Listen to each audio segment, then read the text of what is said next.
The RAR method is used to treat higher grades of hemorrhoids involving a prolapse, which needs to be repositioned inside the anal canal. The term RAR stands for Recto Anal Repair, a combination of the HAL method, as previously described, and one or more mucopexies of the prolapsing mucosa. Before executing the mucopexy, it is important to ensure that ligating of the arteries is carried out with similar care and diligence as for the HAL method alone. Only this way can we treat the symptoms of bleeding, itching, and pain successfully and achieve the same results as with HAL.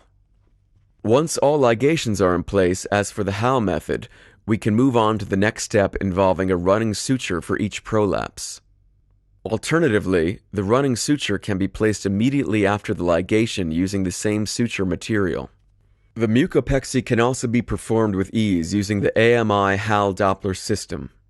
The A.M.I. RAR flexi probes are made up of two components, an inner part that is connected firmly to the handle and an outer sleeve that can be rotated. The handle is moved to the starting position used for ligation. The ligation window and hence the handle point to the position requiring treatment. The RAR flexi probe must be inserted into the rectum in such a way that the prolapse can be lifted to maximum effect. As for HAL, AMI's 5/8 HAL needle is inserted into the initial stitch placed. If necessary, the mucosa can be pulled gently into the RAR probe after making the first stitch to allow more proximal placement of the second one. This results in a Z-shaped stitch. By successive turning of the handle, more and more mucosa becomes visible. Proceeding step by step is important to prevent all the mucosa falling into the probe's ligation window at once. Continuing in this fashion, the surgeon places a running suture which ends between 5 and 10 millimeters proximal of the dentate line, still in the pain-free area.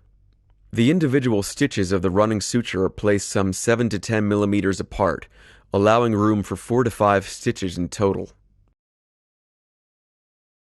Once the last stitch has been placed above the dentate line, the needle is cut off and the upper end of the suture material by the initial stitch is then knotted to the distal end of the suture. This causes the prolapse to be pulled up in the direction of the initial stitch, where it is then secured in place with a sliding knot. The number of mucopexies differs from patient to patient, and the surgeon will decide how many are necessary as the operation proceeds. As a general rule, between 2 and 4 running sutures are required. However, it is certainly possible to perform more or even fewer.